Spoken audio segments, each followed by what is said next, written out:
Worksheet number 18। तो पहले आप लोग इसे अच्छे से लेबल कर लेंगे, डेट डाल देंगे, अपना क्लास, अपना सब्जेक्ट, अपना नाम, अपने टीचर का नाम आप लोग लिख लेंगे। आज फिर हम लोग किस बारे में पढ़ेंगे? आज भी हम फैक्ट्रीज़ के बारे में पढ़ेंगे कि फैक्ट्रियाँ जो है वो किस जगह पे बनाई जाती है, कौन सी जगह उनके लिए अच्छी है, किन जगहों पे फैक्ट्रीज़ को इस्टेब्लिश्ड किया जाता है। चलिए पढ़ते हैं। तो यहाँ लिखा है, industries mainly construct in those place where ability of raw material, suitable land, water supply, manpower, workers यानी कि capital, transportation and market can be easily arranged। यानी कि जो आपकी फैक्ट्रीज है वो उन जगहों पर बनाई जाती है, उन जगहों पे कंस्ट्रक्ट की जाती है जिस जगह पे कच्चा माल आसानी से मिल सके, ज़मीन भी अच्छी हो ताकि उनको किसी तरह की कोई परेशानी का सामना ना करना पड़े। इसी के अलावा पानी की सप्लाई भी अच्छी होनी चाहिए, क्योंकि जब हम कोई काम करते हैं तो कहीं ना कहीं हमें पानी की ज़रूरत भी पड़ती है। इसके अलावा वहाँ पे श्रमिक, जो कि सबसे मेन है, काम करने वाले लोग, वो भी होना बहुत ज़रूरी है। इसके अलावा पूंजी भी होना चाहिए, यानी पैसा भी होना चाहिए। ट्रांसपोर्टेशन के भी साधन होना चाहिए, यानी माल लाना, कब बना हुआ माल मार्केट ले जाना, ये सारी चीज़ें भी होना चाहिए। और मार्केट भी आसपास होना चाहिए, क्योंकि अगर आप फैक्ट्री से मार्केट दूर होगी तो उसको जो ट्रांसपोर्टेशन का खर्चा आएगा वो भी फिर माल के अंदर, यानी जो भी आपकी चीज़ है उसके अंदर ऐड हो जाएगा, जिसकी वजह से आपकी चीज़ महंगी हो सकती है। और उनको पहली बात तो ये कि जो इंडस्ट्रियल्स है उनको मार्केट ढूंढने में भी बहुत परेशानी होती है, इसीलिए वो उसी जगह पे बनाते हैं जहाँ पे ये सारी चीज़ें आसानी से मिल जाए। सम टाइम, कभी कदार, the government also perform many encourage work like providing electricity, transportation facilities at low price for set up industries in backward areas। यानी कि कभी कदार गवर्नमेंट जो बैकवर्ड्स एरिया है जहाँ पे इतनी मतलब आपकी फैक्ट्रीज वगैरह, इंडस्ट्रीज वगैरह नहीं है, उन जगहों पे इंडस्ट्री खोलने के लिए लोगों को लुभावित करती है, यानी उनको लालच देती है कि ठीक है आप इस जगह पे इंडस्ट्री बना लो, मैं आपसे कम पैसे लूँगी, आपको आसानी से इधर से उधर जाने के लिए ट्रांसपोर्टेशन की जो फैसिलिटी है वो भी आसानी से अवेलेबल कराऊंगी। ठीक है, तो इस तरह से कहते हैं कि the establishment of these industries lead to an increasing in employment as well as the growth and development of towns and cities।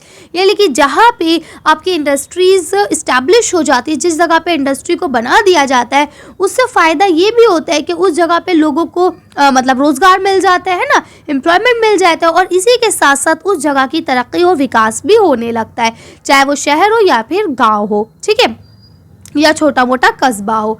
तो आप इस तरह से इसे आसानी से लिख सकते हैं। चलिए आगे पढ़ते हैं। अब यहाँ लिखा है इंडस्ट्रियल सिस्टम। इंडस्ट्रियल सिस्टम क्या किसे कहा जाता है?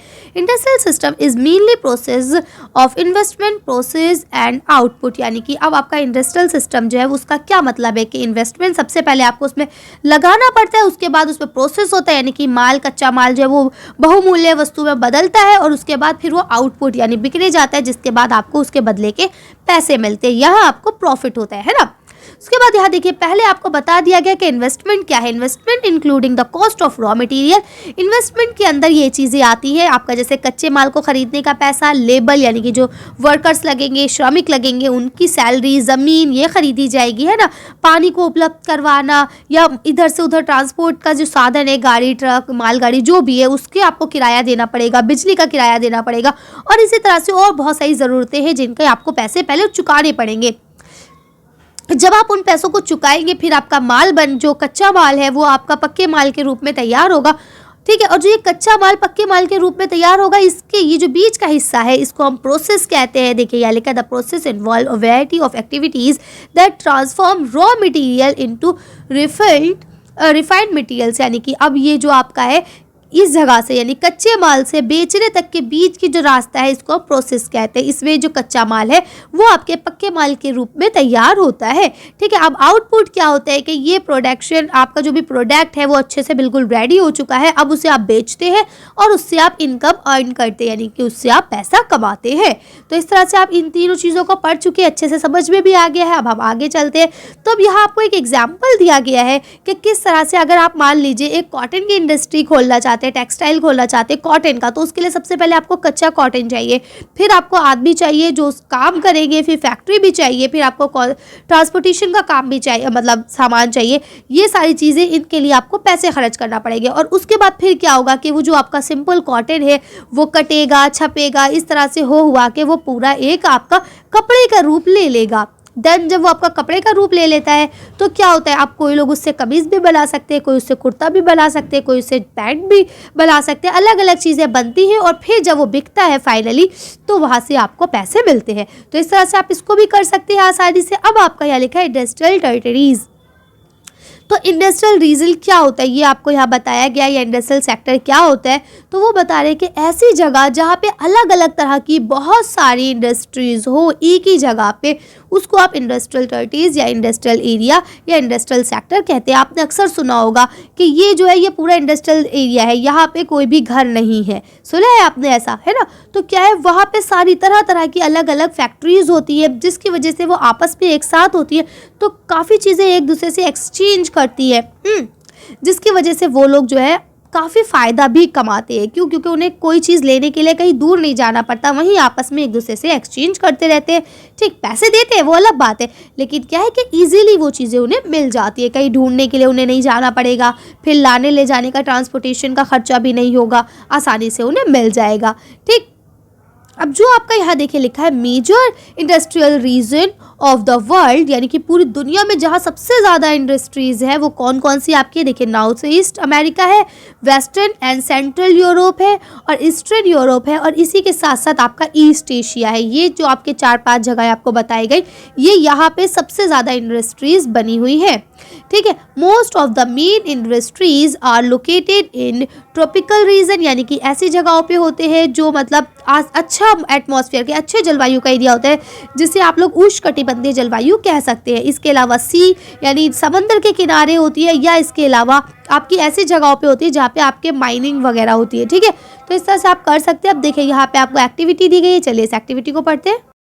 देखिए यहाँ आपकी पहली एक्टिविटी दी गई है कि चिल्ड्रन, बच्चों, you should make a list, आप एक लिस्ट बनाएं of the name of 10 items that are used in the home, यानी वो 10 चीज़ें बनाएं जो आप घर में इस्तेमाल करते हैं, उनकी लिस्ट बनाएं, विच कम इन द इंडस्ट्री, जो आपको इंडस्ट्री से मिलती है। तो चलिए इसका आंसर देखते हैं, ऐसी 10 चीज़ें कौन कौन सी है जो हम इंडस्ट्री से लेते हैं। तो आप इसका आंसर यहाँ से लिख सकते हैं आसानी से, मेडिसिन, दवाइयाँ, फ़ोन यानी मोबाइल जिससे आप वीडियो देख रहे हैं, एसी, टीवी, फ़ैन, बल्ब, है ना, वायर यानी कि तार, बुक्स, पेन, पेंसिल्स, ये सारी चीज़ें आपकी कहाँ बनती है, कहीं ना कहीं ये फैक्ट्री से ही आती है। ठीक, कुछ बड़ी फैक्ट्री में बनती है, कुछ छोटी फैक्ट्री में बनती है, लेकिन सब बनती फैक्ट्रीज़ में ही है। तो आप इस तरह से 10 लिस्ट बना सकते हैं 10 चीज़ों की। अगर आप चाहें तो इसके अलावा भी कोई लिख सकते हैं, इसमें से कोई हटाना चाहिए आपको, कोई और अच्छा लग रहा हो कि नहीं मैम हम तो ये लिखेंगे, तो आप उसको भी लिख सकते हैं। चलिए अगला क्वेश्चन बढ़ते हैं आपका। अब यहाँ आपका देखिए पहला क्वेश्चन लिखा हुआ है, what are the things to be keeped in mind for setting up an industry, यानी कि अगर आप एक इंडस्ट्री बनाना चाह रहे हैं, एक इंडस्ट्री को खोलना चाह रहे हैं, तो उसके लिए आपको किन किन चीज़ों की आवश्यकता होती है, या क्या क्या चीज़ें सबसे ज़्यादा आपको ज़रूरी होती है। तो चलिए इसका आंसर देखते हैं। तो देखिए यहाँ लिखा है कि industry are mainly construct in whose place, यानी कि जो आपकी इंडस्ट्री है वो उस जगह पे ही खोल सकते हैं where ability of raw material, जहाँ पे कच्चे माल की उपलब्धता हो, सुटेबल लैंड, ज़मीन अच्छी हो, वाटर सप्लाई, पानी भी अच्छे से मिल जाए, मैन पावर यानी वर्कर्स मिल जाए, श्रमिक यानी जो काम करने वाले लोग हैं वो वहाँ पे अवेलेबल हो, कैपेसिटी ऑफ ट्रांसपोर्टेशन यानी कि कैपिटल यानी पैसा हो, ट्रांसपोर्टेशन हो यानी आने जाने के लिए गाड़ियों का हो, and market can be easily arrange. और आप जब मतलब कच्चे माल को एक उपयोगी वस्तु में बदल देते हैं तो आपको बेचने के लिए मार्केट चाहिए, तो उसके लिए मार्केट भी होना ज़रूरी है। तो आप इन सब चीज़ों का ध्यान रखते हुए ही एक फैक्ट्री को या एक इंडस्ट्री को मतलब बनाते हैं, इस्टेब्लिश करते हैं। चलिए इसका अगला क्वेश्चन पढ़ते हैं। अब यहाँ आपका नेक्स्ट क्वेश्चन लिखा है, what kind of system is an industrial system, यानी कि कौन से सिस्टम को हम इंडस्ट्रियल सिस्टम कह सकते हैं। तो चलिए इसका आंसर देखते हैं। तो देखिए आप इसका आंसर ऐसे लिखेंगे, industrial system is mainly a process of investment, process and output. यानी जो आपके इंडस्ट्रियल सिस्टम है उसको हम क्या कह सकते हैं कि ये तीन चीज़ों का मिक्सचर है। एक क्या है, इन्वेस्टमेंट, यानी पहले आपको उसमें पैसा लगाना पड़ेगा, कच्चा माल खरीदना, मशीनें खरीदना, श्रमिकों की सैलरी देना, ये सब आपको पहले करना पड़ेगा। उसके बाद जब वो बन के पक्का माल तैयार होएगा तो उसे प्रोसेस कहते हैं, और उसके बाद जब वो बिक जाएगा उससे आपको पैसे मिलेंगे, वो आपका आउटपुट कहलाता है। ठीक है, तो इंडस्ट्रियल सिस्टम मेनली इन तीन चीज़ों पे बना हुआ होता है, निर्भर होता है। ठीक, अब देखिए यहाँ आपको बता दिया गया है कि इन्वेस्टमेंट क्या है। इन्वेस्टमेंट जो है वो कॉस्ट ऑफ रॉ मटेरियल यानी कच्चे मटेरियल का जो पैसा लग रहा है वो, लेबर को भी पैसे दे रहा है, ज़मीन भी खरीदनी है ना, पानी के लिए खर्चा होता है, गाड़ी लाना ले जाना माल है ना, इन सब चीज़ों के लिए जो खर्चा होता है ये आपका इन्वेस्टमेंट कहलाता है। तो इस तरह से आप इस आंसर को लिख सकते हैं। वैसे आपका जनरली आंसर यहीं तक कंप्लीट है, बाकी अगर आप इन्वेस्टमेंट को लिखना चाहें तो वो भी आप लिख सकते हैं। चलिए अगला क्वेश्चन पढ़ते हैं। अब आपका यहाँ अगला क्वेश्चन दिया गया, what do you mean by industrial sector. Industrial sector से आप क्या समझते हैं। चलिए इसका आंसर देखते हैं। देखिए अब आप उसको चाहे इंडस्ट्रियल सेक्टर कहे या इंडस्ट्रियल रीजन कहे, एक ही बात है। उस जगह को कहा जाता है group where many types of industries, वो जगह जहाँ पे बहुत ज़्यादा एक मतलब अलग अलग प्रकार की या एक प्रकार की बहुत सारी इंडस्ट्रीज होती है, स्टैब्लिश्ड बनी हुई होती है इन द वैकेंसी, यानी एक जगह पे, उसको ही हम लोग क्या कहते हैं, इंडस्ट्रियल रीजन या इंडस्ट्रियल एरिया या सेक्टर कहा जाता है।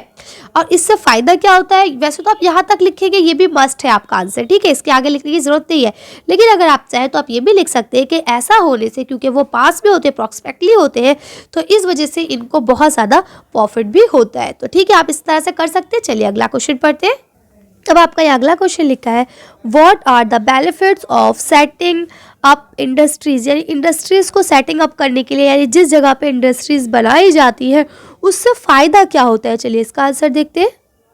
तो आप इसका आंसर यहाँ से लिखेंगे, the establishment of these industries lead to the increase in employment as well as the growth and development of town and cities। यानी जिस जगह पे इंडस्ट्रीज लगाई जाती है वह एम्प्लॉयमेंट खुल जाता है, यानी लोगों को नौकरियां मिलने लगती है, और इसी के साथ साथ उस जगह की, वो शहर हो या गांव या कस्बा कुछ भी हो, उसकी तरक्की और डेवलपमेंट होने लगता है। ठीक है, विकास भी होने लगता है और उसका ग्रोथ भी होने लगती है। आप इस तरह से लिख सकते हैं दोनों आंसर्स को। चलिए तो आज की वर्कशीट को अब यही खत्म करते हैं। आज की वीडियो में बस इतना ही। अगर आपको हमारी वीडियो पसंद आई हो तो प्लीज़ इसे लाइक और शेयर करें। अगर अभी तक आपने भाई चैनल को सब्सक्राइब नहीं करा है तो प्लीज़ भाई चैनल को सब्सक्राइब करें। Thank you for watching.